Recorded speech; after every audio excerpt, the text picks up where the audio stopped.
It's time for your daily LSU baseball update with Musso at the box. Now, Matt Musso. Off and running. Welcome in another edition of Musso at the box. LSU, the Tigers, have hit the road. They arrive in College Station on Thursday to face the Texas A&M Aggies in another very pivotal SEC series down the stretch. We have your full preview of the weekend here on Musso at the box. We're presented by Gotlit Light Installers. We'll look at the series matchup. We will look at key players on the side on the A&M side, on the offensive and on the pitching staff. What the Aggies do well, how they've kind of turned things around a little bit, and what type of team you'll see with Texas A&M. Of course, it's been a very interesting season for the Aggies and first-year head coach Michael Early. And, of course, we'll wrap things up with a series prediction. So go ahead and get subscribed on the YouTube channel and on your favorite podcast app. Just search Musso at the box. Right there, you can take the show with you wherever you go. Please follow on social media. Please share. That's greatly appreciated. And let's go ahead and just dive right into it, shall we? Because we have a lot to talk about. Starting with kind of the series overview, you look at Texas A&M, man, and what a season it has been for the Aggies over there in College Station. Texas A&M, of course, national runner-up a season ago. Jim Schlossnagle leaves for Texas, takes Nolan Cain, takes Max Weiner with him. Michael Early hangs back, becomes a first-year head coach at Texas A&M, and they return virtually everybody from that team a year ago that was national runner-up. In doing so, they garner the preseason #1 ranking, and it got off to a very inauspicious start. Texas A&M dropped midweek games. They struggled in the pre-conference in general, got into the SEC, started 1-8. They take a trip to Knoxville, Tennessee, take 2 out of 3 from the Vols. After being no hit in game #1 of that series, sweep a doubleheader, and then things kind of start to change. Now you look up, A&M heads into last weekend, 8-10 overall in the league after a 1-8 start. They're on the road at Texas, facing their former coach, facing their hated rival. A lot of revenge, like legit revenge. They're in every ball game, but they get swept and lose 3 one-run games. So A&M, their roller coaster season has led them to this point. 25-19 overall, 8-13 in the Southeastern Conference. Overall in the season, it's an Aggie squad that's hitting .278. They have mashed 76 home runs on the year, so plenty of pop still in that lineup for Texas A&M. And on top of that, 76 balls have found the gap for doubles as well. The offense, as of late, certainly been trending up. On the mound for Texas A&M overall on the season, it's a 4.30 team ERA. They have punched out 385 in 366 innings pitched, but they have walked just 117 batters, which ranks first in the Southeastern Conference. In the field, it's been an adventure all year. 968 is Texas A&M's fielding percentage, which puts them near the bottom of the SEC. 972 when you flip it over to just conference games only. Why has A&M struggled? Well, obviously, look, there's growing pains of a first-year head coach. You're going through things that you never have before, and Michael Early has experienced that tenfold here year #1 at the helm in Aggieland. I think he's still trying to figure out some things, but I think it also has shown great resiliency by him and his team for him to be able to rally the troops midway through conference play and get them in a position where they are playing for an NCAA tournament berth. Early in the year, the pitching carried. Your offense got off to an incredibly slow start. And that's what I mean when I look at, okay, Michael Early was the hitting coach, and A&M was a juggernaut on offense a year ago. And most of those guys are back. How do you get off to such a slow start? Well, he's navigating things that weren't normally on his plate just as the hitting coach. The offense has certainly started to turn around and churn. Now, Texas held them down. LSU has a pitching staff that's top 5 in the SEC right now. You would hope, top 3 really in the SEC right now. You would hope they can be able to do the same thing. But your pitching, if you're A&M, carried you early while the offense struggled. The offense has come along. The pitching hit a little bit of a lull. So you really haven't had it all working at once for an extended period of time if you're Texas A&M. Now, I know a lot of people have asked, what are they playing for? What will be the vibe around Texas A&M's team after just getting swept and only having 3 weekends to play and sitting at 8 wins? Texas A&M is going to be fired up to play this game. These games, I should say. The Aggies are going to come in with a lot of piss and vinegar because they're playing for an NCAA tournament berth. Like, that is well within reach. They have 9 SEC games left. You get to 13 conference wins, you feel okay about Selection Monday. You get to 14, you feel really good. We'll wait and see how the tournament and the committee responds to an expanded SEC. 13 might be the new 14. But if you're A&M, all you need to do is you need to win 5 of your last 9 to get to 13. One of your series is against Missouri, which you should sweep because everybody sweeps Missouri. So really you're looking at 2 wins over the course of the last 2 SEC series if you sweep Missouri. It's well within their reach. Now, they got to get their RPI in check, but their other 2 series are LSU and Georgia, 2 top 5 RPI teams. It's all right in front of Texas A&M, y'all. They're going to be fired up. They're going to play this series hard because they know what's at stake. They are playing for postseason. If they would have went and lost the series at Arkansas and then got swept against Texas A&M, it'd be a different story, but that didn't happen. Expect a lot of fire from that team this weekend. And you want to know the other thing? You remember last year? LSU knocked them from the perch.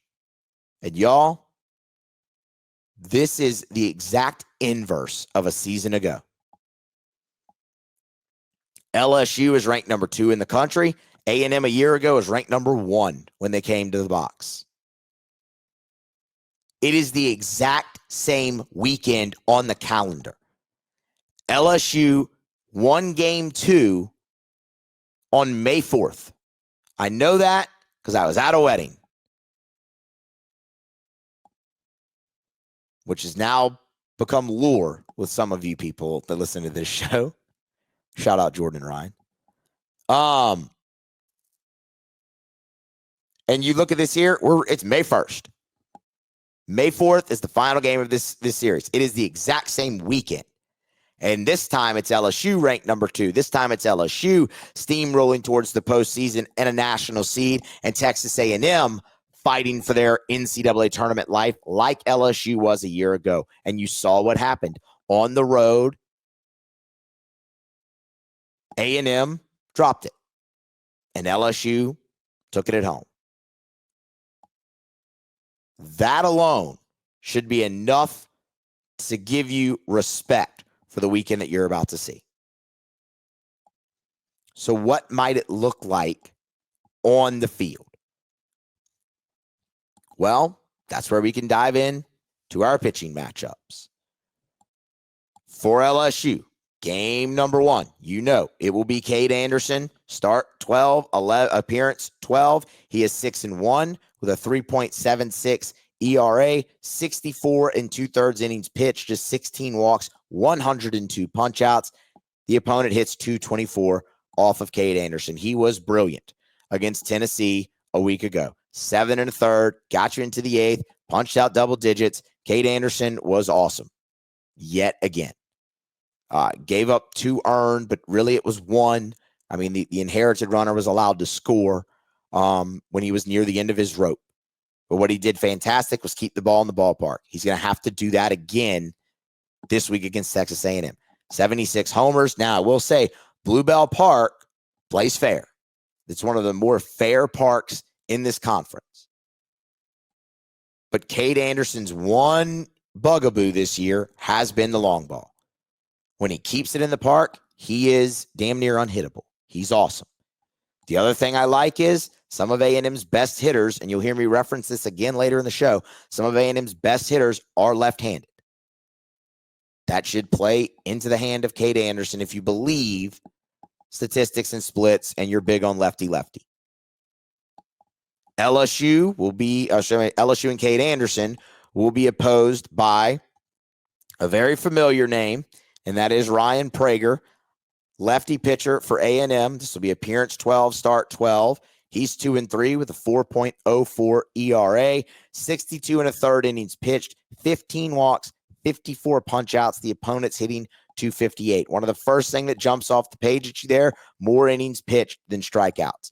That shows you Prager has not been as crisp and as sharp as he has been in the past. In fact, his ERA in conference play is north of 6 on the year.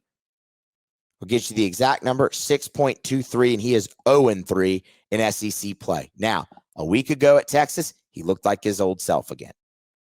Pitched into the 6th inning, gave up 1 earned run. Like, he looked like his old self. What it'll look like, what it'll be from Ryan Prager, 4-pitch mix, slider more to the lefty, slider more to the lefty, changeup more to the righty, and the fastball is going to be about 88 to 93 from the left side. I mean, it's a good arm. He was the ace of that staff a year ago. Ryan Prager can do it if he's on. He was a week ago against Texas. They're obviously hoping he builds off of that heading into the LSU series. For the Tigers in game 2, Anthony Iansson, 6-2 on the season with an ERA of 3.49. 59 and a third innings pitched, 25 walks, 91 K. Opponent hitting just 229 off of Iansson. You know what it is there. Again, the 4-pitch mix. Man, he's going to be in the zone. And you know what was great from Iansson? Honestly, that was his most complete outing of the year, I think, a week ago against Tennessee. He got off to a fast start, and he didn't falter. He got you through 5 innings. In fact, he got you into the 6th, 5 2/3. Gave up just 2 runs. They both came in, in the middle innings, but he limited the damage. That's the first time this year we've seen him get off to a fast start and kind of hold the line. Normally, he's struggled and then got stronger as the game went along. So I'm really excited to watch him build off of that. Remember, I sat here in the Tennessee preview, and I was like, I'd love to tell you, I'd like to see Anthony Iansson get off to a fast start, but honestly, he pitches better when he doesn't. Well, you kind of saw the complete performance from him a week ago. So I'm really intrigued to watch him build off of that going forward here into this weekend against Texas A&M. For the Aggies, another really, really familiar name. That'll be junior lefty Justin Lamin. Lamin 3-5 on the year with a 3.92 ERA, 62 innings pitched, 14 walks, 69 punch-outs, 249 is what the opponent hits off of Lamin. Lampkin's been their best. He's been their best starter so far, whether it be overall in the season or in conference play. It's going to be a low to mid-90s fastball from the left side, a dynamite curveball. The curveball from Lamin is awesome. He'll mix in the changeup as well. Again, obviously, more to right-handed hitters than to the lefties, but he's been really good, and he was really good against Texas a week ago, and that's going to be a test, obviously, for LSU. So, Justin Lamin, ever since he burst onto the scene late his freshman year, he's just been a really, really nice pitcher for Texas A&M. So that will be a challenge. For LSU, I'm expect TBA. Why not set it up the exact same way that you did? That worked. And y'all, it's the same premise.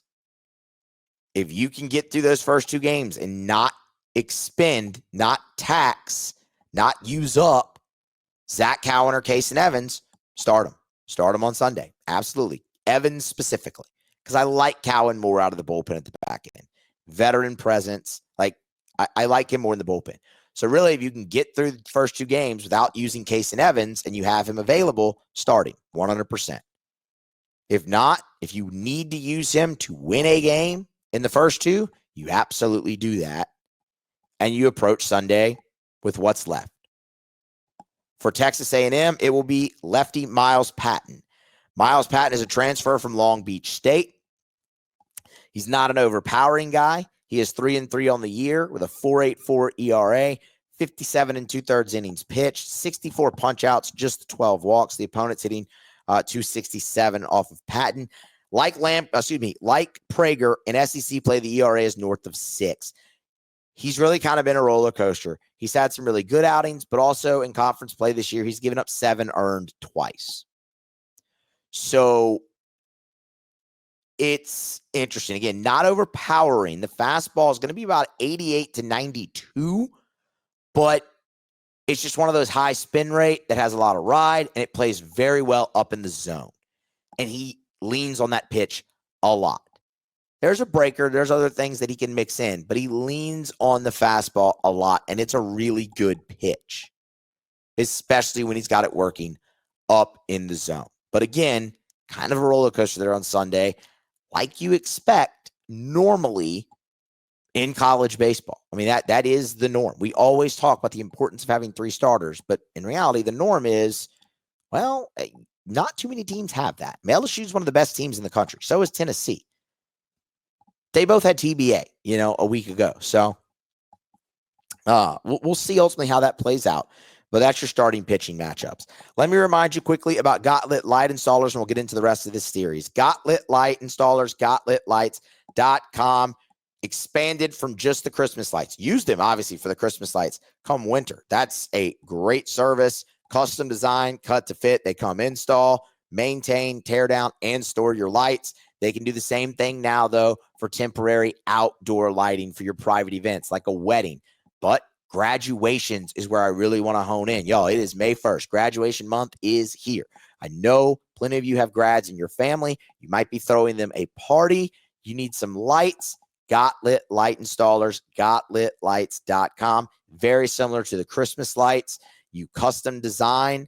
They come, install, cut to fit, never any loose lights. It's going to look pristine. It's going to look like the lights were just there when you bought the house. And then they'll maintain. They'll come tear down. They'll store them if you need that as well. It's Gotlit Light Installers, GotlitLights.com. Work with Derek and his team and tell him you heard it right here on Musso at the Box. Okay. Let's stick with the pitching staff real quick for A&M because it can be a pretty quick conversation when you look at conference play. A&M, like Tennessee, they have their guys that they trust and they go to in the SEC. That's going to start with Weston Moss. Weston Moss is a tall, lanky right-handed arm who throws sidearm, but the fastball can get up to 93. Everything he throws, though, has a little bit of wiggle. And he's kind of their Zach Gowen, Kason Evans. That's how they use him. If they have a lead late in the game, they want to go to Weston Moss and let him take them the rest of the way. It's a lot of 5-inning outings, 3 1/3 innings outings. Like it's extension from Weston Moss, and he's been very good. 3-1, a save, a sub 2.5 ERA in conference games only. He's been very, very good. 32 strikeouts in 26 innings pitched, and he's all over the zone like most of these A&M pitchers are. Like we said, they lead the SEC in walks allowed. They've been very, very good. 10 appearances. Then there's Caden Wilson. Caden Wilson has 11 appearances out of the pen in the SEC. It's a lefty, and he can get it up to the mid-90s with the heater from the left side. 16 punch-outs, just a 170 opponent's batting average against. He's not going to extend as much as a guy like Weston Moss will, but he's a guy they absolutely trust, and they use plenty, and he's been very good. Luke Jackson is the other guy to really focus in on. 9 appearances. That's third on this team out of the bullpen in conference games only. That's what we're talking about here. Now, the ERA is elevated, but as of late, he's been pitching much better, and it is a big fastball that he relies on. Mid to upper 90s on the heater from Luke Jackson from the right side. The problem for him, though, is he's been hit this year. Excuse me. The offenses have been able to attack Jackson a little bit. Opponent's batting average against 294. He leans heavily on that fastball. So, and it's a good one, but it can be hit. After that, there's some familiar names like Brad Rudis. He's pitched, 5 times in the league. They like him. It's a funky delivery from the right side, sidearm type deal. And then Caden McCoy and Clayton Freshcorn also have 5 appearances. They've really kind of rotated those guys depending on matchups and the weekend and the spot in which they want to bring them in. But Weston Moss, Caden Wilson, and Luke Jackson, those are the three horses out of the bullpen on the weekend in conference play for Texas A&M. Let's go to batting, because this has been interesting for the Aggies, right, man? I mean, you know that lineup, and y'all, it's deep and it's good. They've struggled at times this year, but as of late, they've really turned it up. Now, Texas held them down, as we said, but it's actually hard to get a feel on A&M's offense as a whole, because their statistics are skewed, because they got off to such a bad start offensively. Even though they're playing better, they're still like middle of the pack everywhere in the conference. And this is a better offense than middle of the pack in the conference. So I really want to focus in on some individuals. Obviously, you have to start with Jace Laviolette. Everyone knows Jace Laviolette. He's going to be a first-round draft pick come July. He hit like 240 for the first month of the season. He's up to 292 overall on the season and in conference games only. So Jace Laviolette is founded at the plate. He's hitting well, 7 homers, 7 of his 15 homers, so just under half have come in SEC play. He's a horse. We know that about Jace Laviolette. This offense really was able to turn the corner when Caden Sorrell came back from injury. And y'all, he has been on fire since coming back from injury. They lose Gavin Grahovac for the season, which is a huge blow. Grahovac's a great player, and I wish him well in his recovery. I hope that's going as planned and well for him, because he's a great player and he's incredibly fun to watch. But then Caden Sorrell came back at just the right time. He's played in 19 games. His first game was March 29th. So he's really been back for about a month, and he's hitting 377 over that month. That's a big bat from the left side in this lineup. In conference games, 309. Caden Sorrell, no one's really been able to get him out since he's returned from injury. Circle him as well. Blake Binderup is probably their hottest hitter right now. Binderup in the last 13 games is hitting 400 for the Aggies with 5 home runs. In those 13 games, he's been held hitless once. That was a midweek game against like Tarleton, I think. Other than that, he is scorching. Hottest hitter coming into this weekend, Caden Sorrell, Blake Binderup. Both of those guys for Texas A&M. And then there's Bear Harrison as well. Somebody you have to really notice. Harrison, that's their catcher. 311 in conference games alone. He had a stretch where no one could get him out. It was really kind of when the offense started to turn things around, that Tennessee series, South Carolina, Arkansas a little bit. He's cooled off as of late, but he's still tied for their leading hitter in conference games only at 311. Power in the bat. That guy, he actually leads their team in RBI in the SEC games. So those are the 4 I'd really, really focus in on. But you also have Caden Kent, who we know can smack the ball. Hayden Schott has kind of been in and out of the lineup for them in conference play, but he had a great year a year ago. Wyatt Hensler's another Ivy League transfer from Penn. He's got a lot of pop in the bat, but has struggled a little bit in SEC play. But, I mean, it's a deep lineup. But those 4, Laviolette, Sorrell, Binderup, and Harrison, those are the guys I would give you to be like, hey, yo, really, really watch out for those 4, specifically Sorrell and Binderup, because those 2 are just on another planet hot right now for the Aggies. So how does the series play out? What are we looking for? Well, you want the LSU offense to continue to go. And there's some things to look for in doing that. You know, earlier in the week, we talked about LSU's offensive numbers against Tennessee and how surprisingly over the course of the weekend, not just game 3 on Sunday, they were pretty good. LSU hit 375 with runners in scoring position against Tennessee. That needs to continue against A&M. This is a pitching staff that has had its struggles, that has had its highs and lows. Let's say that. They're pitching better as of late, but they're still gettable. LSU is a really good offense. 375 runners in scoring position. You need to continue to take advantage of that. How about the runner at third and less than 2 out? LSU is 50% against Tennessee. They were 4 out of 8 in getting the runner home from third base with less than 2 out. That was something that really plagued them against Auburn and Alabama when the offense kind of went into the doldrums a little bit. In the midweek against Southeastern, they were 3 out of 7. So in their last 4 games, LSU is 7 out of 15, getting the runner home from third base with less than 2 outs. That's just under 50%. That's very, very good. That's winning baseball. 10 2-out RBI against Tennessee. That needs to continue as well. Runners in scoring position, the 2-out RBI, getting the runner home from third base. Those were hallmarks of this offense. They weren't hitting a bunch of home runs, remember? They were manufacturing things. Hard, not far for the LSU offense. Now, some guys to really focus in on. I'm going to start with Ethan Fry. Y'all, this is going to be you're going to see a lot of Ethan Fry this weekend.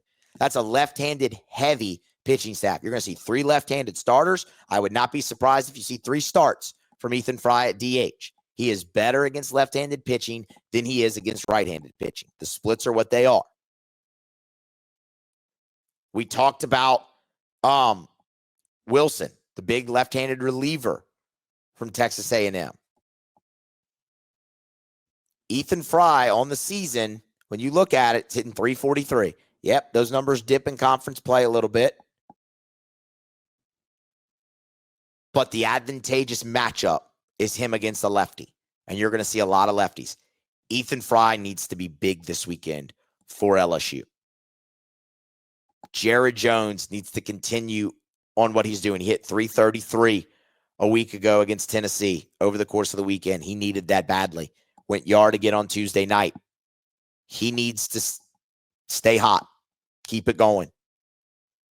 I'm really excited to see Luis Hernandez. Can he build off of that game Sunday he had against Tennessee?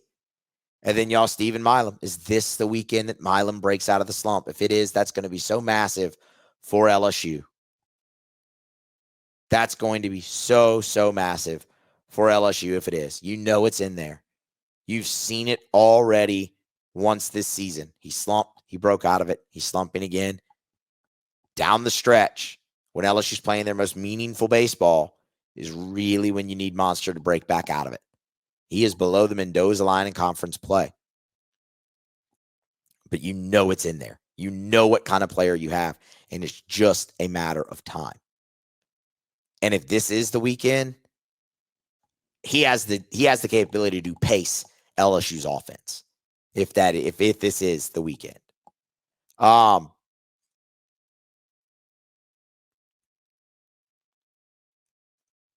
So really for the LSU offense, big weekend from Ethan Fry. I think he needs to be key for the Tigers. And continue what you're doing. See if the offense, the bats can stay hot. Because you've shown signs here over the course of the last 4 games of the offense that you were. And that's encouraging. On the one more thing offensively. A&M's going to kick the ball at some point this weekend.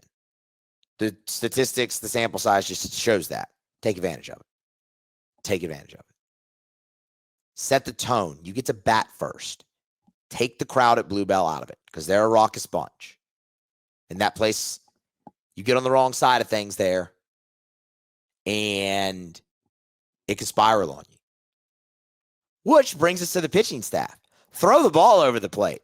Nothing gets that crowd going more than 4 straight balls out of the zone. They can do their ball 5 chant, which is the only cool thing that Texas A&M does. Everything else is weird and off-putting. That's the only cool thing that they do. I like it a lot. It's awesome.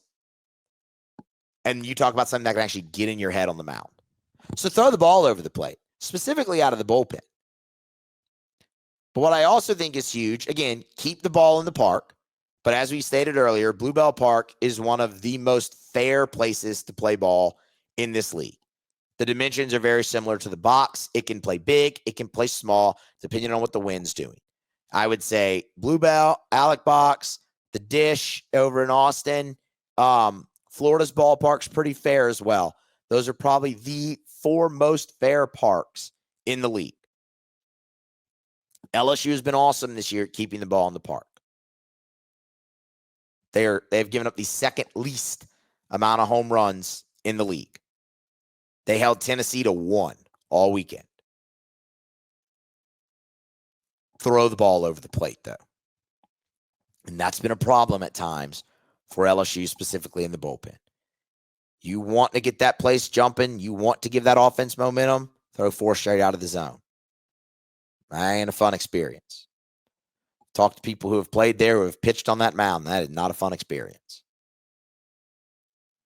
The other thing that's going to be big is LSU's left-handed pitching. While A&M's lineup isn't as left-handed heavy as it has been in the past, there is a run of lefties, and they are some of their best hitters, like Caden Sorrell, like Caden Kent, like Jace Laviolette. There's going to be opportunity for LSU to have left-on-left matchups in key moments in this series. So a guy like DJ Primo will be called on. A guy like Connor Ware will be called on. A guy like Cooper Williams will be called on. And those 3 guys in particular have to be able to execute in those moments. The left-handed pitching for LSU this weekend, I believe, is massive because you're going to be in a spot where you need them to come in and get a lefty out. And that lefty is going to be a really good hitter because, again, A&M, some of A&M's best hitters on the team hit from the left side. That's kind of a little bit of a game within the game deal for you there.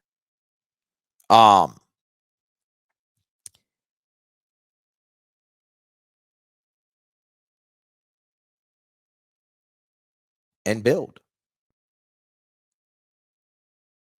Build. See what you can do on the mound. You've shown signs. Keep building. Keep pressing. Keep pushing. Because down the stretch, this is where you want it to start to come together. And I think there are signs in the LSU bullpen right now. I think there's signs. You still got to fine-tune some things. But outside of 1 inning, you pitched really well against Tennessee for 3 days. That's a really good offense. So is this one. How does LSU play on the road is really the last thing I want to see. The Tigers are 5-5 on the year in true road games. This is a big series. If you win this series, you bring back a little bit of your margin for error. This would have you win this one, it would have you at 16 conference wins heading into your final 2 weeks, with one of those weekends being against South Carolina and the other one being at home against Arkansas. You win this one on the road, it brings back some of your margin for error. Some, not all. And it would put you in a really good spot. So how does this game play out? How does this series, I should say, play out? A&M's got the home field advantage, and that absolutely matters. So check mark there for A&M. When you look at this team talent-wise, that's a push. A&M was the more talented team than LSU a year ago. And LSU was able to steal the series. Well, I shouldn't say steal. LSU won that weekend.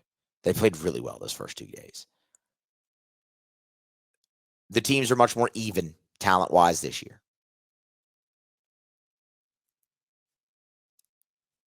Pitching, I would give the edge to LSU, a slight edge to LSU there right now, for all the reasons we talked about earlier. But A&M pitched really well on the road against Texas a week ago. Offense, I will give a slight edge to A&M because they are playing at home.